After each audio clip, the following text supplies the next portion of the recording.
Salut, moi c'est Elodie et c'est la première vidéo de cette chaîne que je gérerai avec ma petite sœur. Dans cette chaîne, on parlera de tout ce qu'on aime. On n'aura pas de planning de sortie de vidéo, ce sera au feeling en fait. Pour commencer, je vais vous parler d'une application que j'adore qui s'appelle Choices. C'est parti! Donc, Choices, c'est la troisième application du studio américain basé en Californie, Pixelberry. Elle est sortie en août 2017 et c'est une application d'histoire à choix. Elle compte 40 sagas comptant elle-même entre 1 et 10 tomes. Elles sont classées parmi 16 genres littéraires.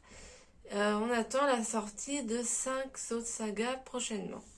Je vais parler donc très brièvement des histoires que j'ai lues, en commençant par les histoires que j'ai le moins aimées et en terminant par les histoires que j'ai le plus aimées. Si vous voulez que je développe plus en détail une histoire en particulier, n'hésitez pas à le dire dans les commentaires. On commence par Hero. Donc, dans Hero, il n'existe qu'un tome et notre personnage est un journaliste ou une journaliste qui se retrouve exposé à une pierre et gagne des super pouvoirs. C'est une histoire qui a quelques ressemblances avec Superman. Voilà. Ensuite, nous avons Open Heart. Donc, il existe 3 tomes de cette saga. J'ai terminé le premier tome. Dans cette saga, notre personnage entame sa première année de médecine dans un hôpital. C'est une histoire qui lie médecine et romance.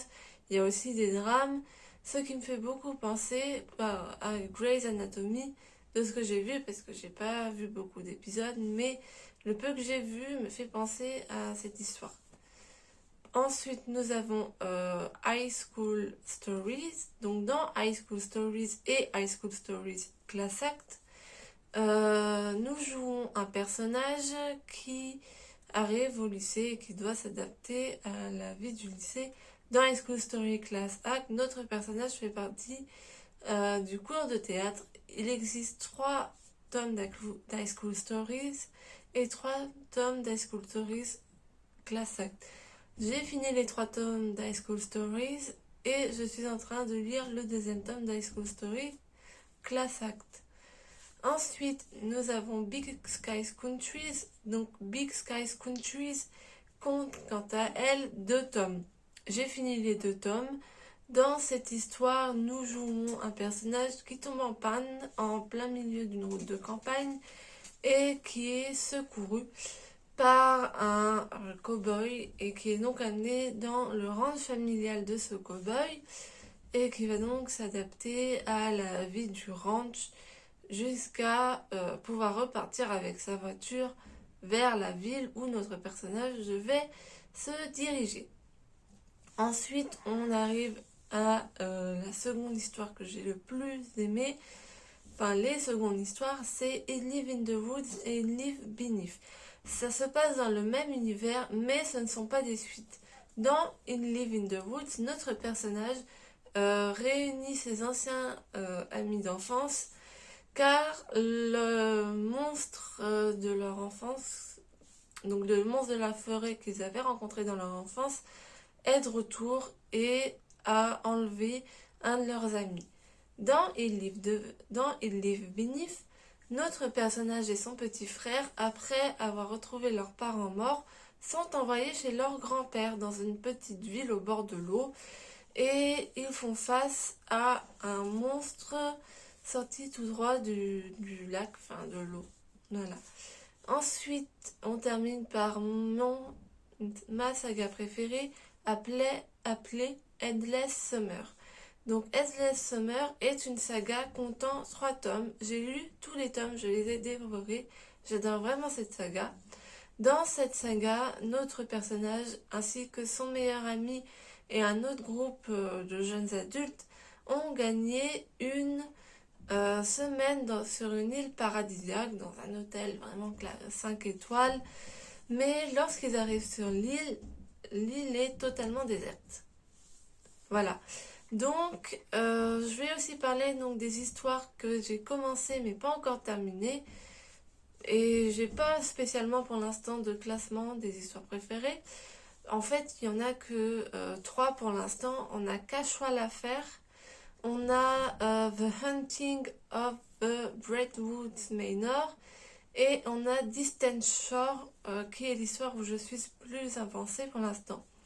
Donc pour Distant Shore, il n'existe qu'un tome pour l'instant. Et on joue donc un personnage, donc notre personnage est donc un acteur qui joue sur un film de pirate et qui grâce à un copain est envoyé sur un vrai bateau pirate. Dans Cashwell Affair, nous jouons l'enfant d'un président qui est envoyé donc dans une école pour en apprendre plus sur la politique, enfin sur la carrière politique. Puis dans The Haunting of the Braidwood Manor, nous jouons donc notre personnage qui est hanté par le fantôme de son frère et qui va donc dans le manoir des Braidwoods pour en savoir plus sur les fantômes. Voilà. Donc maintenant, je vais vous parler des points positifs et des points négatifs de l'application. Nous commençons par les points négatifs. Le premier point qui peut être un point négatif, c'est si vous ne parlez pas anglais, parce que c'est en anglais. Donc il faut parler anglais, il ne faut pas super bien parler anglais non plus. Moi j'ai un niveau d'anglais qui est vraiment scolaire et j'arrive à plutôt bien me débrouiller. S'il y a des choses que je comprends pas, je vais voir sur Google Traduction ou sur un autre site de traduction. Mais voilà, si vous n'avez pas un niveau quand même un assez bon niveau en anglais, vous risquez de galérer quand même pas mal. Ensuite, si vous n'avez pas l'abonnement qui est à 15,99 €, vous avez très peu de diamants et ça peut être problématique dans l'avancée de l'histoire parce que les diamants offrent un avantage par rapport à l'histoire de base. Et vous avez que 2 clés qui permettent donc de lire les chapitres. Donc vous avez que 2 clés toutes les 4 heures, 4h30, je ne sais plus exactement. Ce qui fait que vous avancez plus lentement dans l'histoire que si vous aviez un abonnement VIP. Mais voilà, ça coûte quand même 15,99 €. Donc si on n'a pas les moyens d'avoir un abonnement VIP, voilà, c'est un peu embêtant. Mais sinon, je crois pas qu'il y ait d'autres désavantages. Donc, on va passer maintenant aux avantages. Donc, le premier avantage, c'est que même si vous ne jouez pas avec les choix diamants, l'histoire de base, peu importe quelle histoire vous faites, est toujours bonne en fait. Voilà. C'est vrai qu'il y a plus d'avantages avec les diamants. Donc, ça, c'est la tête de mon chien. Hein. Là, je précise. C'est vrai qu'il y a plus d'avantages avec les diamants, mais même sans les diamants, l'histoire est bonne. Ensuite, comme je l'ai dit, vous avez que 2 clés tous les 4h30, mais les chapitres durent quand même à une lecture de 16 minutes environ. Enfin, c'est marqué de toute façon sur le chapitre combien de temps prend environ à lire le chapitre. Ensuite, autre avantage, si jamais vous êtes bloqué sur un chapitre, vous avez comment dire,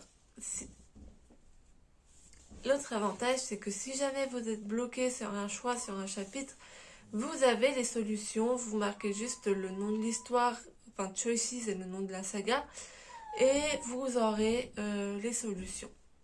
Donc ça, c'est pas mal quand même. Ensuite, les personnages sont diversifiés. Il n'y a pas tous les mêmes personnages à chaque histoire. Vous avez des personnages avec différentes personnalités. Et ça, c'est vraiment très bien, je trouve. Autre avantage, c'est que peu importe si vous êtes une fille ou un garçon, vos crushs sont les mêmes, vos coups de cœur sont les mêmes. Vous avez autant de filles que de garçons en coup de cœur. Peu importe, en fait, c'est une application concrètement LGBT où il y a aussi des personnages dans les histoires qui font partie de la communauté LGBT et je trouve ça vraiment sympa. Donc voilà, c'est tous les avantages et les inconvénients. C'est tout pour cette vidéo. Je suis désolée s'il y a quelques couacs dans ma façon de parler, si je semble nerveuse. C'est juste que c'est ma première vidéo. J'ai galéré toute la semaine à la tourner. Hein, là, c'est la première fois que j'arrive à la tourner à peu près correctement. Donc voilà, soyez indulgents avec moi si vous voyez cette vidéo. N'hésitez pas à mettre un pouce, n'hésitez pas à commenter. Mais soyez toujours avec des commentaires réfléchis et justifiés.